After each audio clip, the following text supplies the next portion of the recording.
And this is Ted Hicks from Late Night Parents. Best ways to follow the show, latenightparents.com, where you can find the latest blog posts, podcasts, Facebook, Twitter feeds, and YouTube stream. And I am looking across at none other than Richie V. Teddy Ted, what is man? Going on, man? Tell me, last show we did, which was 45 seconds ago, started off the show without you. I usually give my usual Richie V, and I was just like, Richie V will be here. We'll be here.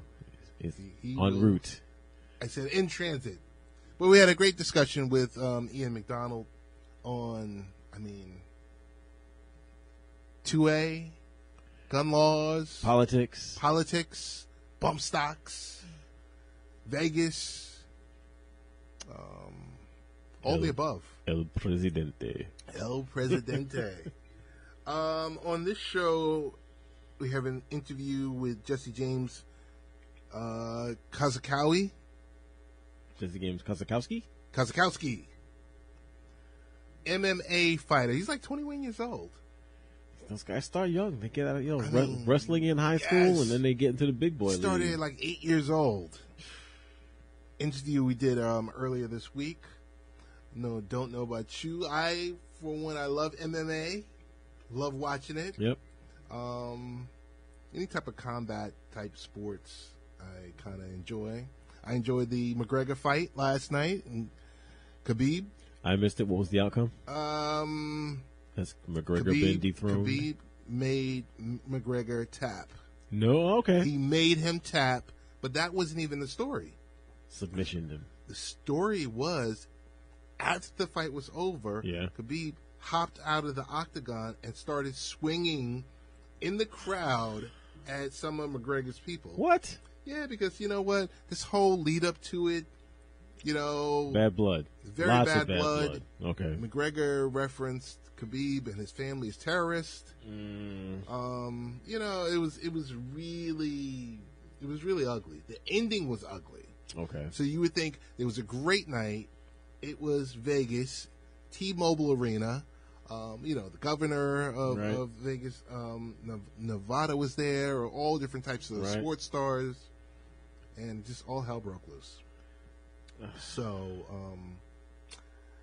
you don't want to say a black eye for the UFC because but it is. They still have a $2 billion deal that's about to happen with ESPN. Right, yeah, but that's maybe I'm thinking kind of like you are as well, though. That when things like that happen at an event at that scope, at that scale, ugly. That's a global event. You don't want it to go down like that. Let everyone walk away, be a sore loser, be a happy winner, whatever the case may be. Take that check you just got. Take the check and say rematch. At the same time, some of Khabib's people rushed the octagon, of course, and started. And they snuffed McGregor. See, it was ugly every which way. The police were involved. Right. It was just like, can this thing get any worse? Want to ask you, with all the stuff that went on this past week, Rich? Yes. Did you hear Toys R Us is coming back? I heard. They said, what? A great story. We're not going to sell it off. We're not going to do it. We're going to try to bring the brand back. That's great. First question for you is, who do they partner with for supply chain? Give me an A. There you go. Who else could you partner with? Who else could you partner with? It only makes sense. That would understand how supply chain works. Right. How to, if I order this item, I don't have to wait a full week and a half for it to arrive. The Toys R Us becomes just Toys R Us online. But they're going to have, it sounds like they'll continue the brick and mortar. Toys R Us, I think they included Babies R Us, I believe. The entire brand is welcome to come back. Hey, this is good. I mean, come on now. You and I are of that age. I know. One of the best things in life was maybe Friday night or Saturday night. You come home, mom or pop says, "Come on, we're going to Toys R Us." We're going to Toys R Us. And you just go ape crazy, like you do, or you did. Go get that bicycle. I mean, come on. So this is very welcome. And yeah, Amazon. There's no other way that they should do it without Amazon. Yeah, totally. Let them manage inventory. Let them manage everything. Everything. You have the brand name out there on the brick and mortar. Yep. And you have your various partners helping you out. Or let Amazon buy them, which I'm surprised didn't happen. I know. Because Whole Foods, Amazon, Toys R Us, Amazon. Right. And one of the drug chains, weren't they looking at that, I think? Something like that? I think so. But, hey, my question for you is, for Toys R Us to be successful, don't they have to do something extra? Because Target and Walmart and the other brick-and-mortar stores already have all the toys and all the games in abundance. Yeah. Well, they have to make themselves, I think, they have to make themselves the destination again. Like you said, there has to be something special. It's you know, like we were just saying, there was something about, as a kid, going through there, and my parents never let me go fully wild and run through the aisles and everything. Mm-hmm. But it was a place where a kid could kind of just be loose, go loose, do what they wanted to do, look at all the toys and aisles and aisles. So if they can put themselves in place as the children's toy destination, and maybe work some deals where they can get some exclusives. Okay. You know, then it works. I just remember going to Midtown and taking my daughter at the time, you know, where 34th, right by 34th, and you see the big dinosaur and all this other stuff, and I just think like that kind of in-store experience, right? A destination. You make it an event, then they can make it happen. Talking about Amazon, whatever. I mean, it was a good week for Amazon because probably they're going to partner with Toys R Us, but raising minimum wage $15. I mean, okay, that's good. But, and I heard some things, but I didn't follow up on it. Yeah, the bonuses. So bonuses will change, or insurances will get pulled. Mm-hmm. So let's see how this all plays out. Is this true? You know, is this a true benefactor move, or is there a little bit more to it that we're not seeing yet? I'm hoping that, you know, with a company that's built on these low-paying type jobs and has the money to spare, right? You would think, okay, if you're going to pay someone $15 an hour, you're going to raise that to the minimum wage. Then you would hope that you still keep that employee still keeps their insurance, right? And as per with bonuses going away, I don't know. Like for me, it's a win-win. If you say, okay, we're going to have this. Mm-hmm. Your bonuses, you're going to have your insurance, and this is going to be your wage, right? Because you're making money hand over fist. I mean, I would be curious to know overall what the difference is for the majority of their employees from the 15 to whatever they're making now, right? You know, because let's just say it's 10 an hour right now. Mm-hmm. So all right, so they're saying, all right, well, a third more in salary, for X amount of people, which I'm sure is not chump change. So I think they have total about 575,000 employees. 600, around 600,000 employees, but you also got to figure that many of those employees are not minimum wage employees. Correct. All right. So the question is, how many are under the minimum wage right now, or how many are under $15 an hour? That's the question. And I would still think, like you're saying, I believe. All right. So if you bump up that minimum wage on all those folks, then there doesn't necessarily need to be a penalty on everyone else. No. But then an argument could also be made, well, okay, let's say I'm an Amazon employee and right now I make $16 an hour. Well, this guy just got a $6 an hour raise. I should get something. You should. You know? That's a tough one. Just an argument. That's a tough one. So this might be the only week in the world this year, in 20 years, that there could be a Facebook hack of 50 million accounts and no one's talking about it. That's because page 6, lower corner, right? 3 lines. Because Kavanaugh. 50 million accounts were compromised. We're sorry. Right. This is the only week that this information can be released. Yes, and it didn't rock the world. No, it didn't. Just here we go again. More and more, I do think about it. It's like, getting closer to pulling that Facebook plug. Well, I know for one, for you, you've gone through to see about all the various plugins and tie-ins to your account, everything else like that. Yep. And you kept it at a minimum. Yes. And you kind of wonder, okay, so why does this keep happening? No, I don't wonder. Because how many times do I get a quote-unquote friend request from someone who I've been friends with for years, and they've clicked on something somewhere, and another one's going out. I think the record right now from the same person is 6. I've had a friend request from one of my old friends. Right. I think it was only 3. 3 new accounts. Right. And I'm sitting here saying, okay. Are you forgetting your password and you don't know how to change it? Or what are you doing? What could it be? I'm not really sure. You know my whole take with Facebook. Yes. It's nice. It's nice. It's a great way to keep in contact with people. Yes. And you use it for what it's worth. Right. No more. Everyone really should have learned by now. You don't need to post every single time you go out to eat in that picture, and here's a picture of the kids smiling. Oh, they're brushing their teeth. Oh, they put the toothbrush down. Oh, they're on the potty. Oh, no, we don't need all that information. But keeping up with longtime friends and family, it's good for that. So Tesla stocks roar back. Bounce back even after Mr. Musk being ousted. So was it because he hit that blunt on Joe Rogan's show, or was it something more? And that's what made the stock price go down. Right. Hitting that blunt. And let's face it, investors are still conservative. With the big money. The big money's like, no, we don't want the guy in charge of our money token up. Right. Don't like that. Right. So, and I think the right move was made there.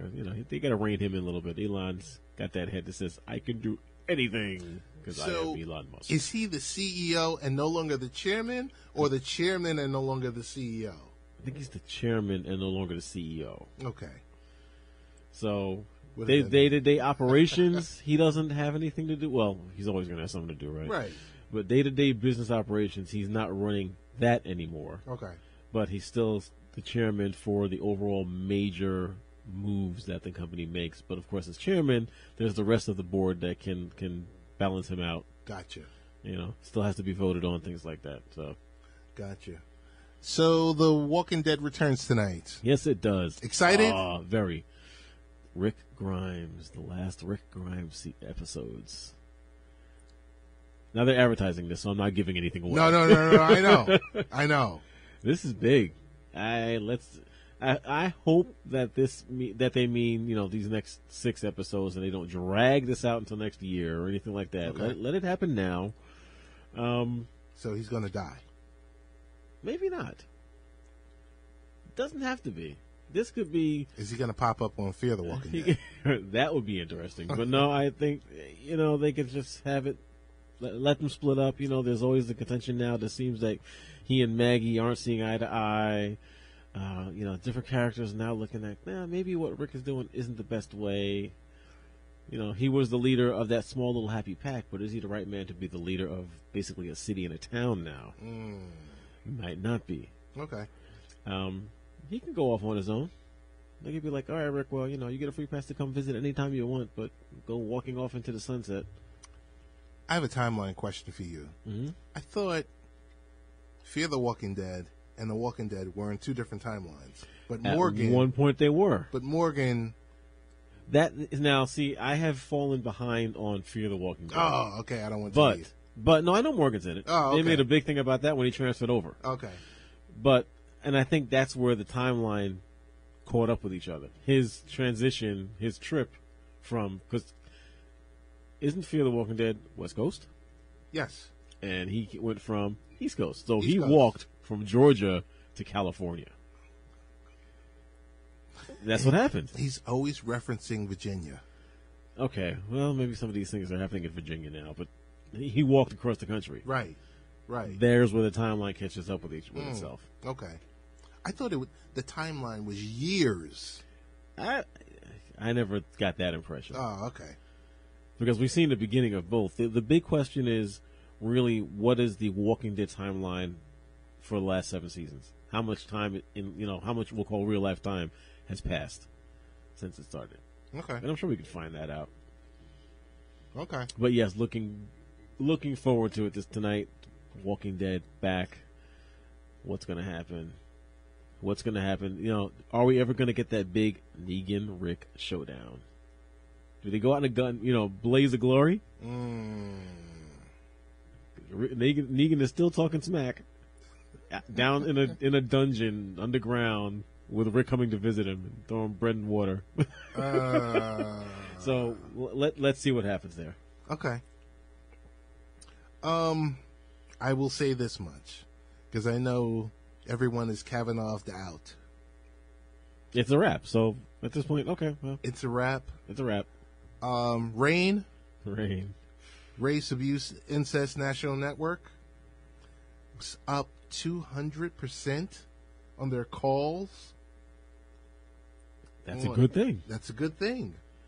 If anything, I was thinking about that this morning. If anything comes from this entire debacle, is that and I'm sure it's hard, but if anything has ever happened to a person, don't be afraid to speak out, and speak out when it happens, because when it happens, action can be taken. When it happens, there's evidence. When it happens, there's so much more that could be done. I mean, I have no way of even comprehending how it must feel to be in that position, right? Where something happens and you feel that you can't speak out to anyone. You can't make it public. You can't make it known. And yes, this allegation was high school years. Mm-hmm. I'm sure there would have been some embarrassment of, well, this happened and now, no one's going to like me, or they're going to talk about me, they're going to call me names and all that. And you're still a victim of a crime. Speak up. Because if that had happened maybe 35 years ago, who knows how different things could have been. This is not a statement of blame. This is just an advisory. Don't be afraid. Speak up. Speak to someone who can help you and do something for you. That is true. That is true. I will tell you, seeing all those people at the Supreme Court yesterday and protesting on both sides. On both sides. Yep. On both sides. Just lets you know the country is alive and well. The protest, the debate will take place. I think, as we always say, the most important thing to do is cast that vote. That's what you have to do. I'm really, really like everyone else, I think. But again, as I've mentioned many times, I want to see what happens in November. This should be the big pendulum swing vote. But as you and Ian were both saying in previous episode, it might not happen that way. People still need to get out there. People have to have or feel that they have a reason to vote, or feel that there's justification or incentive. I don't know, but people have to do it. I think what will happen though is it'll in some ways be a situation like we just had. There will be an anti-Trump vote. So anything but him kind of thing, just like we had the anything but Hillary. Mm-hmm. Now, will that put us in a better place? Don't know, because it all depends on who the alternative is. But I think we'll see a change because of that. And as I've said before, for candidates that are going to be out there, spreading their message, you got to give something more than that. Very true. You've got to, because that's only going to last for so long. Because they're going to say, okay, where's the substance? Right. What else? Right. It's true. It's. You have to have an honest, legitimate platform. If you want to say, I am anti-Trump, but take it further than that. I'm anti-Trump. He has done X. I'm going to do the opposite Y, or I'm going to, we're going to put this in place, or we're going to propose to make these changes, or you just can't say I'm not that guy. No, you're right. You got to do more. Right. You got to do more than that. It's. Ugh. So You knew about the wireless emergency alert. Yep, knew it before it happened. Of course, I knew it when it happened. When it happened, you had a lot of people saying, well, what's going on? Why is this? Why? I mean, where had they been for the previous week? don't know. And you just kind of wonder, like, people, I mean, because obviously people don't buy newspapers anymore. Very true. People probably don't watch cable news. Probably right. So they're just into their mobile device and their playlist. But on my mobile device, I know I get news alerts. Okay. I have a few of the big network news apps on my phone, and then some of the smaller ones, some of the local ones. Okay. Big things, there's a day to day, all through the day, little messages pop up, so I know things are happening. And yes, you'll sit down and open the app and read a little bit. I'm not a big news guy either, but still, like, I'd like to just know a little bit about what's going on. I mean, yeah, these days you have to, and there's no reason why you shouldn't. Accessibility to information is all that we have now. It's true. But yeah, looking at the that usage of the emergency broadcast system, at first I was wondering to myself, how can they just let him do this? Because that really just doesn't make any sense. To, give him the global tweet almost. Mm-hmm. But then I thought about it. There's probably something written within the rules around the emergency broadcast system that gives the president the right and the ability to legally broadcast something like that. So now, sure, that they can put that that message through as a test, because that's all it was. Okay. Well, let's see what happens if he ever decides to try to use it for something else. We hope that isn't the case. Yes, we do. I don't know. We got Brian laughing in there already. He's like, "What?" And then there's lots of theories of scandals that there's things going on in the background, and they need to make sure that everything is up and running and make sure it works before the big war starts. And, there's theories, but let's just see what happens. Don't give me that tweet. I'm Bigly. I don't want to see this Bigly tweet. A kofifi. A kofifi. I'm having a cup of kofifi. A very Bigly cup of kofifi. Don't send me that. Oh, my goodness. So it was the 20th anniversary of Google Search. Oh, I missed that one. Yeah, it happened around about a week and a half ago. It probably is. I wonder if it's still true that every search ever done is still maintained, recorded. Of course. They should have. They probably do have a page somewhere where you can go to and just watch the number scroll up of how much data they're storing by the second. I just remember this was 90. I don't know, 7 maybe before. Mm-hmm. When Look Smart used to be my search engine. Look Smart. Look Smart. Wow. You remember Look Smart? No, I never used that one. Look Smart was my search engine.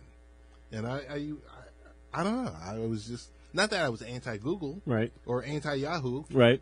I was just pro Look Smart. Pro Look Smart. See, it took me a while to use Google, and this is going to sound kind of funny, because when I would need to use it, they didn't have answers to my questions. It's kind of like using Alexa now. Right. Some of the stuff that you ask, and it's just like, I'm not sure. I'm not sure about that. Google was like, Rich, I don't know what you mean, what you're looking for as far as how to add that domain controller. Right. I don't know. What are you talking about? What are you talking about?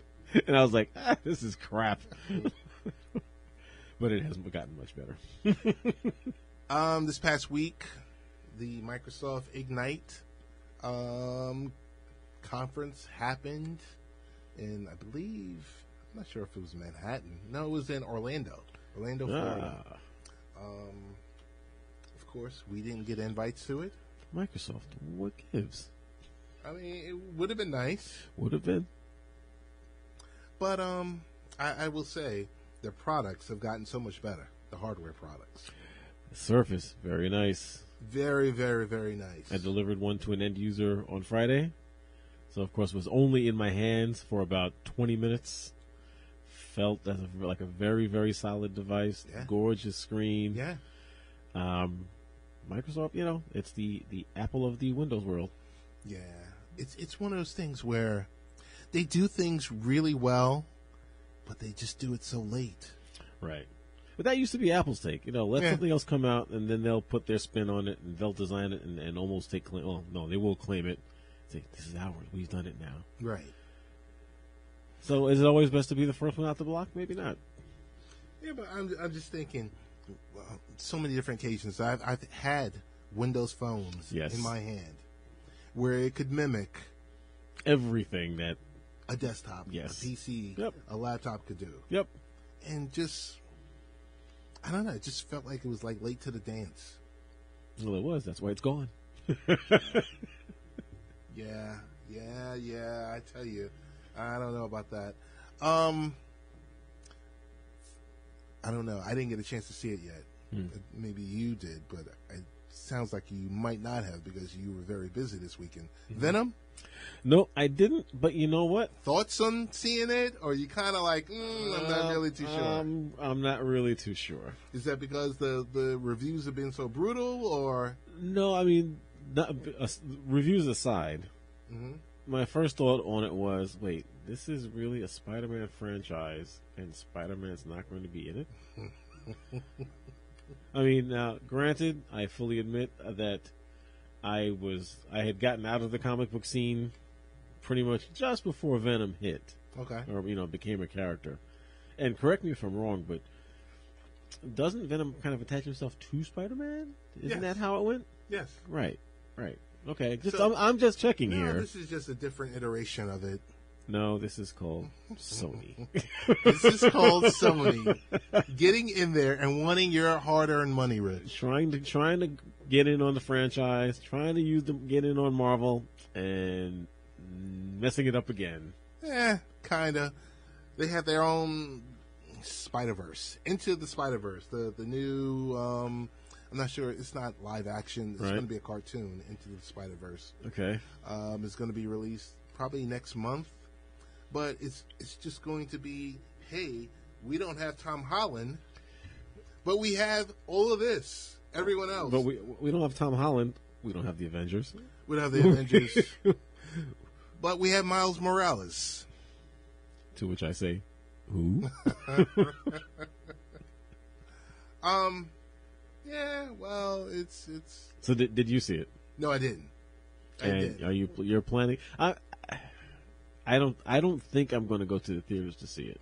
If I do, you know me. Matinee, man. Matinee. Saturday at the matinee. Yeah, okay. Checking it out. With Nemo. Yeah. It sounds like it's a Nemo movie. Yeah, it kind of does. I think at one point they wanted to make it a little bit harder. Okay.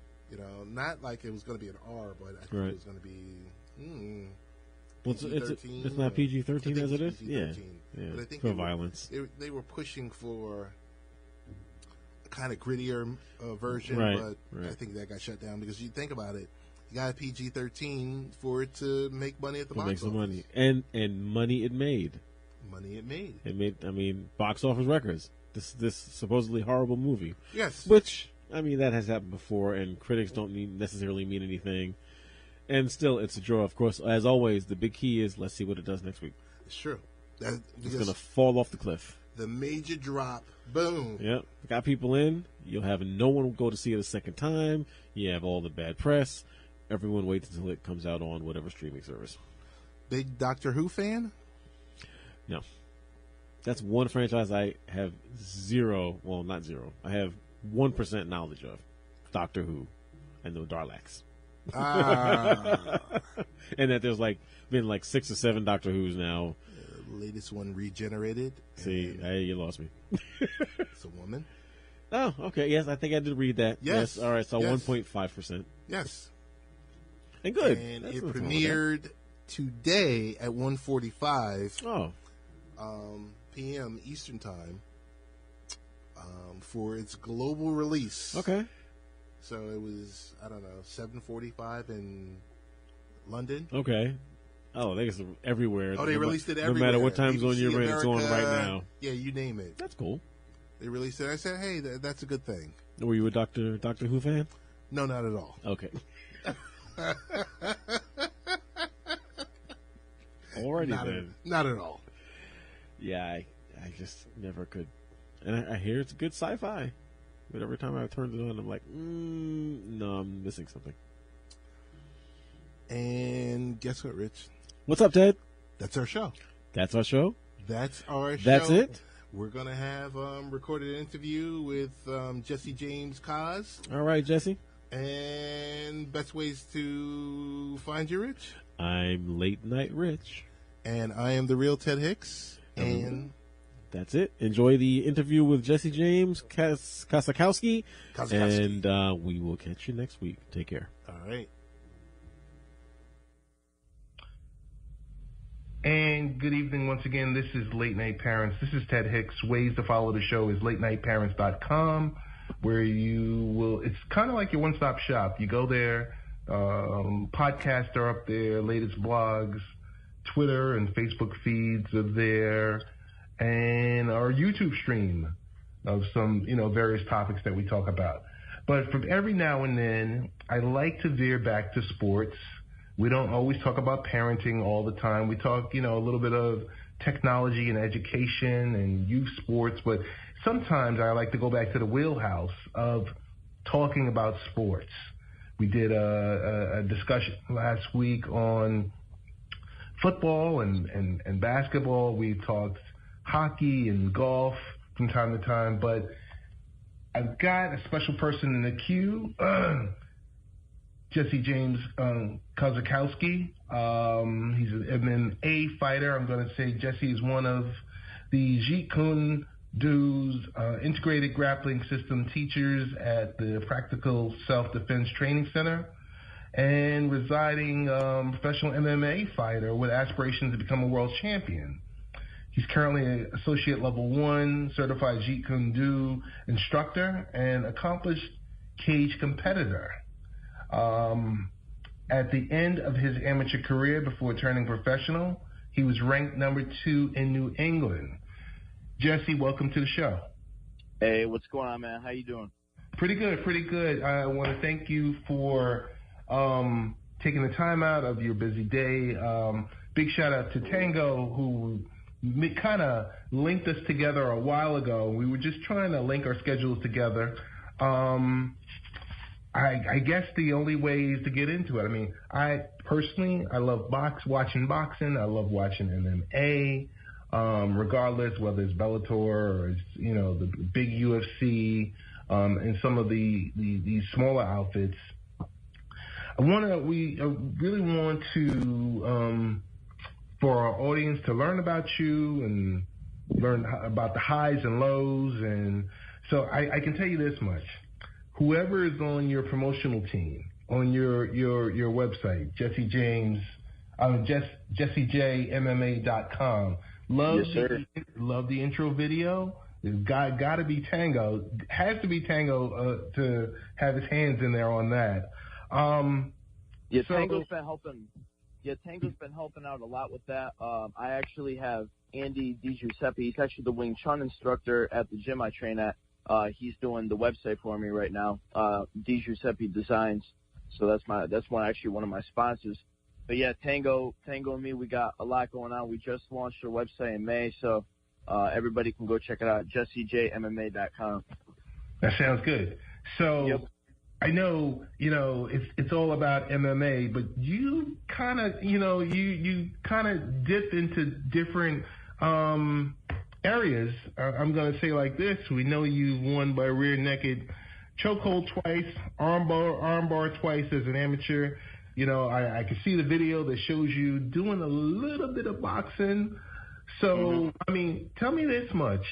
How did this all start? What was kind of like your inspiration?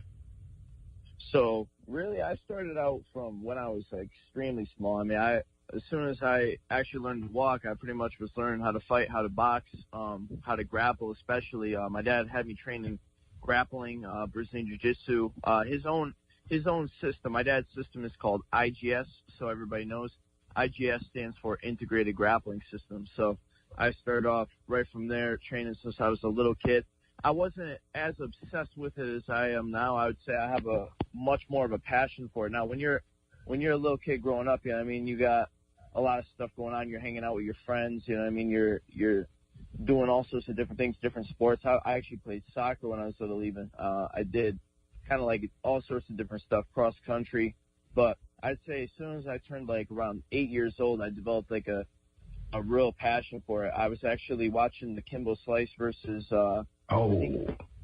was fighting, I believe, Ken Shamrock. Yeah, Ken Shamrock at the time. I remember staring at the TV, and I was like, yeah, this is what I do. Yeah, I came home from a grappling tournament that day. I believe it was my first grappling tournament, and I was 8 years old. I came third place, and I came fourth place. I had like 11 matches that day. I was disappointed that I lost, but I was like, this is really what I want to do. That's cool. That's cool. Yeah. So, hey, let's fast forward a little bit now to how long have you fought in the welterweight division? I started competing in the welterweight division in July of 2017. I had it was a fight in Cage Wars, and I fought this guy. He was a veteran. His name was Randy Lamb, and that dude had quite a bit of fights under him if you look him up. But you could look him right up on Tabology.com. So I had that fight with Randy Lamb.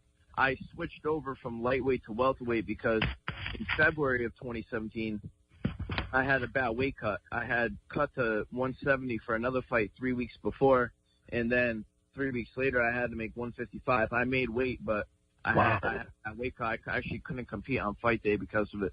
So now, here we are. I'm fighting at welterweight, and if they open up a 165 weight class, that's great. I would like to see that happen, but as of right now, I'm currently residing at 170.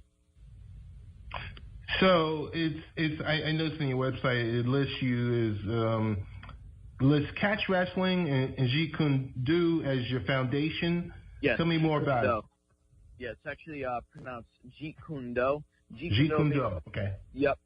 Jeet Kune Do means, if you actually break it down, it means the way of the intercepting fist. So intercepting, that means reaching somebody before they could reach you. Somebody goes to throw a punch at me, I'm already hitting them before they react. You know what I mean?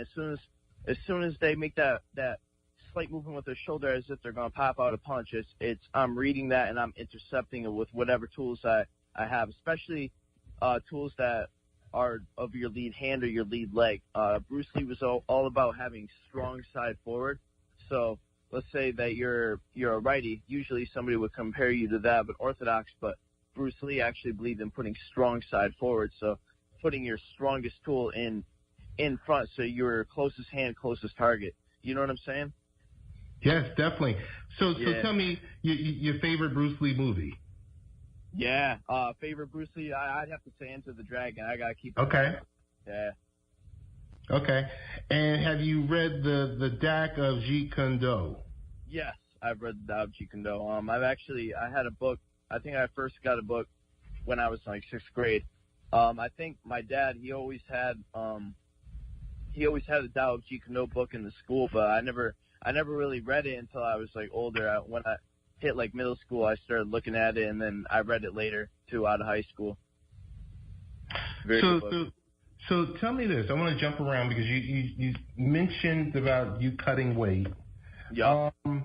How much weight is basically how much weight and versus time is unsafe? Because you hear about, like, I'm a novice. Like I said, I like to watch the fights on Saturday when they come on, and I hear about, this person cut weight just so they can get over to, fight for this belt.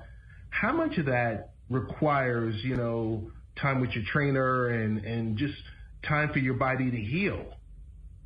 Now, I always say at least a two month frame for every fight. I don't think you should ever accept the fight unless you're absolutely untouched in a fight. Like let's say I went to a fight. I've had fights that ended relatively quick. I think my fastest one was actually my welterweight debut versus Randy Lamb. That was my fastest win.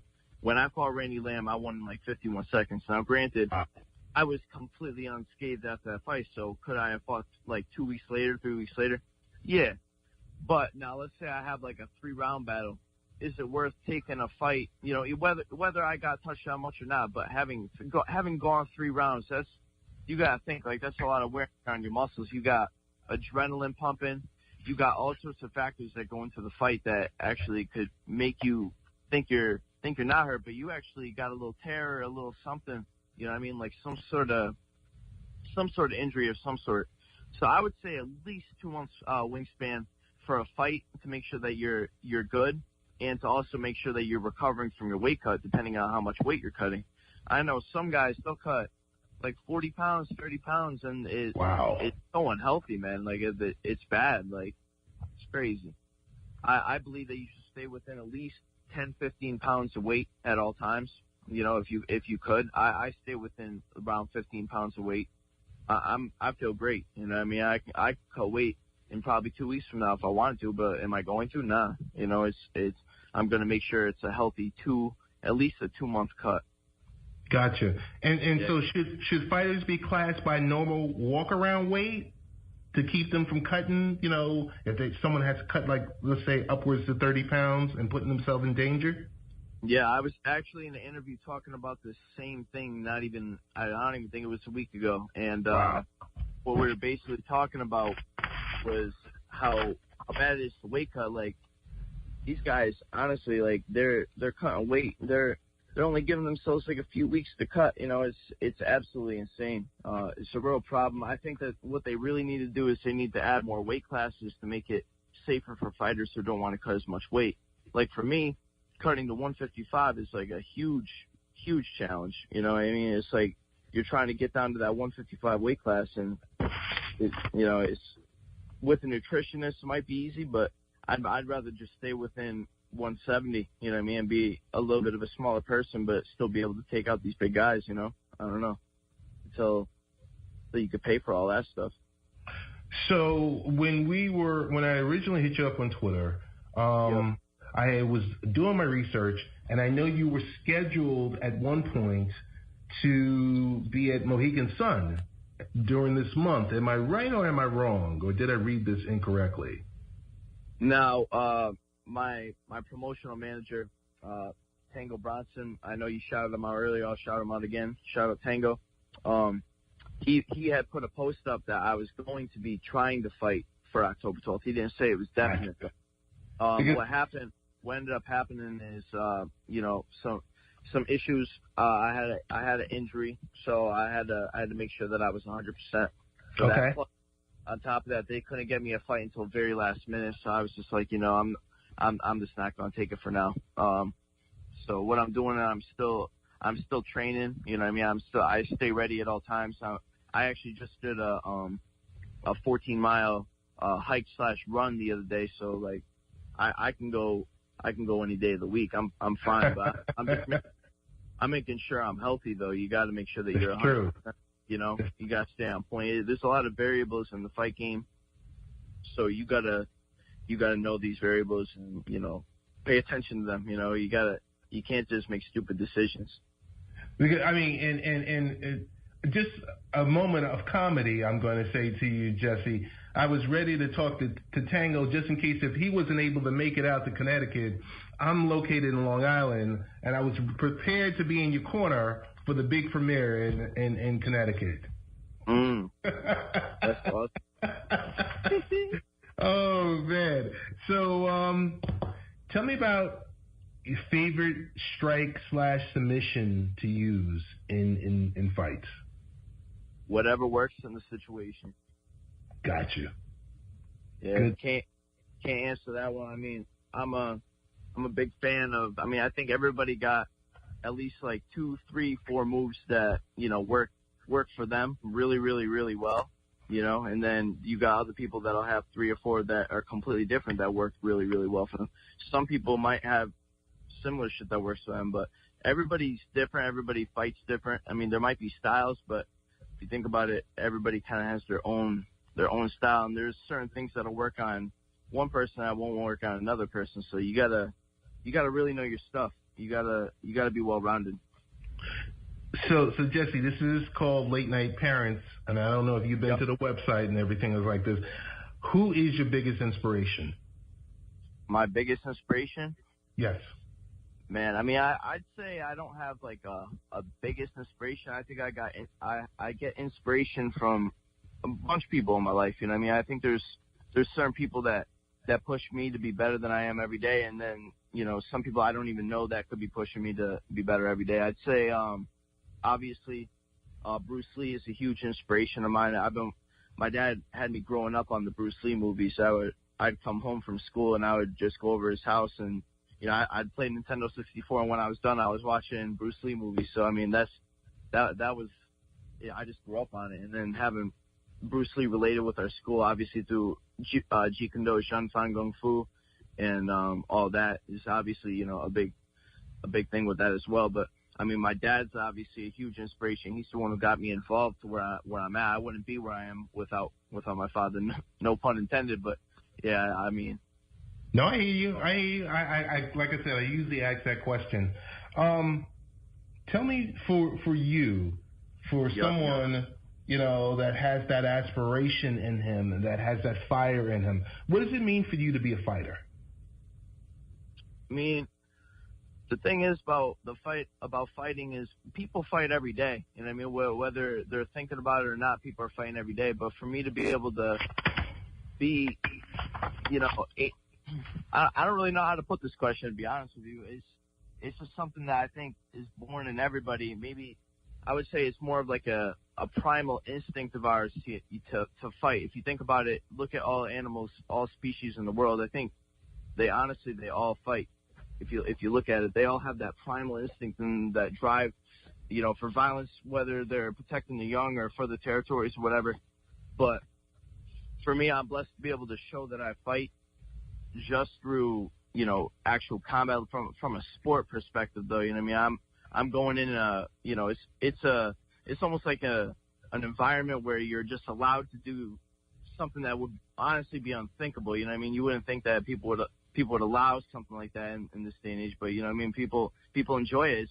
I think everybody loves fighting. If you look at other sports, you know what I mean? Like, some people might not enjoy watching baseball, some might not enjoy watching football, but everybody loves watching somebody get punched in the face or getting their arm torn. It's just, that is true. It's something weird about it where I think everybody just loves it. That is true. So I've got to ask you this question. I don't want to put you out there, but I got to say, what separates you from every other fighter in the welterweight division? I would say what separates me from other welterweight fighters is a lot of things. I would say that a lot of the competition out there, it's a hard right hand, you know what I mean, a low kick, and, you know, basic wrestling, jiu-jitsu. A lot of them don't have a lot of different attributes, a lot of different techniques in their selection. Like, a lot of these guys are studying, you know, maybe like 1, 2, 3 styles, but I'm dozing off I'm going to different seminars. I'm learning. I've been learning all these different martial arts from my father. My father, I'm blessed to work with my father because he worked with like a bunch of people in the world, whether it was Filipino martial arts or whether it was catch wrestling, Brazilian jiu-jitsu, sambo, judo, and that's just to name a few. I mean, he worked Jeet Kune Do, Muay Thai, Wing Chun, everything. So I have a really good background with just working all these different systems. You know, there should always be an answer, you know what I mean? Like, there shouldn't ever be a point where there's a point of weakness. I feel everybody should be well-rounded at this point, and I think that's honestly what separates me from other fighters, is that I'm well-rounded. Jesse, people have talked about the next generation of fighters for some time. Yep. And in some ways, you represent that. Do you feel any pressure to represent that next generation? Not at all. I mean, to be champion in this day and age, or to even be able to compete at the highest level in this point in age, is truly an honor, because if you get to that point, you're fighting the best of the best. If you think about it, like, if you go back to MMA 10 years ago, there's a huge evolution in skill. If you compare those fighters of then to the fighters today, the fighters today would completely destroy them. So, yes, they would. You know, so I would be, when I get to that level, if I'm in the UFC or Bellator, you best believe I'm coming to be the best. You know what I mean? If I could beat the best there, that is the best in the world. You know, at this point in time, especially this point in time. So, Jesse, you're young, and with your youth, that's excellent. Yep. I could see what you've done, in the regional scene. At what point did you feel like you were ready to jump into, the major MMA organization? Yeah, the thing is, I'm currently not signed to any organization. I've been fighting on local shows. I fought my last 2 pro fights. I went pro in January of 2018, so I went pro at the beginning of this year. When I went pro, I fought my last 2 fights at local shows that were at the casino, Mohegan Sun. I'm sure you've heard of it. Yes. It's over in Uncasville. Mm-hmm. So I fought my last 2 fights there. But besides that, I'm not signed to anybody right now.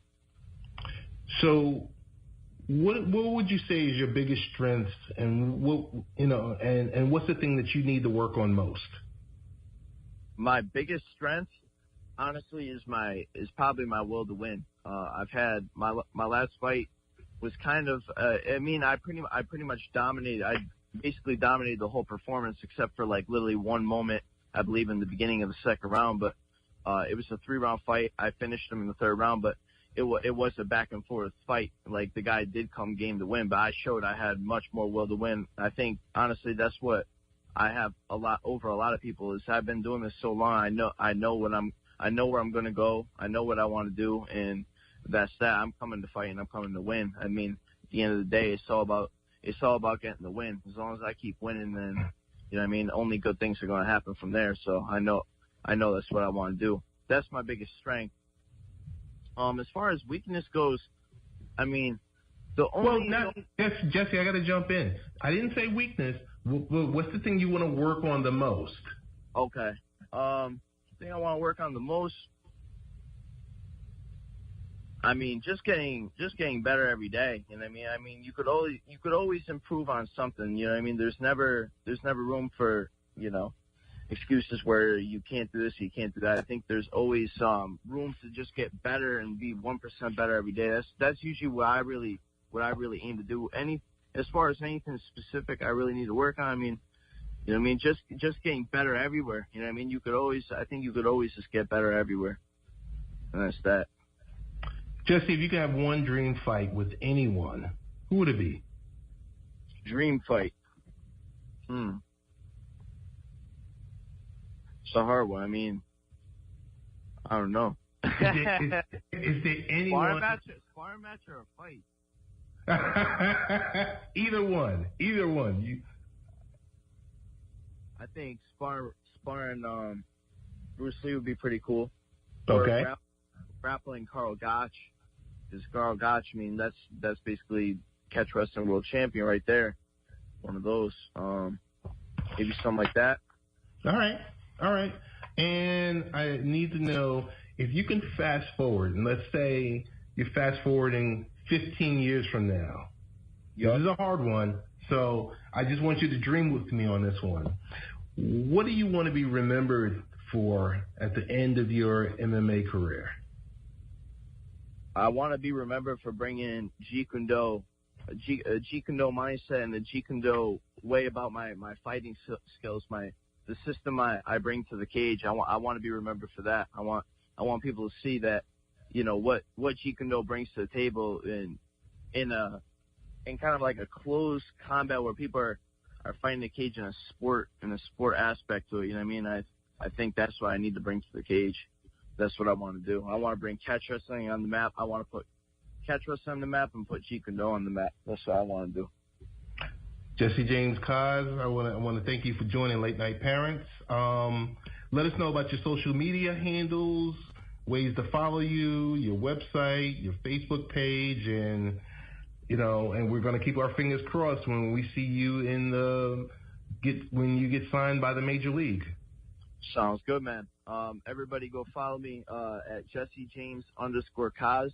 That's my Instagram and my Twitter.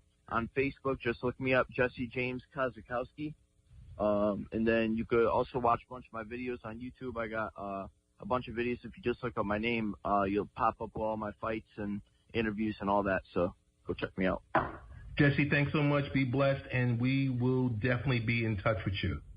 Absolutely, brother. Take it easy. All right, be well. Yep, peace.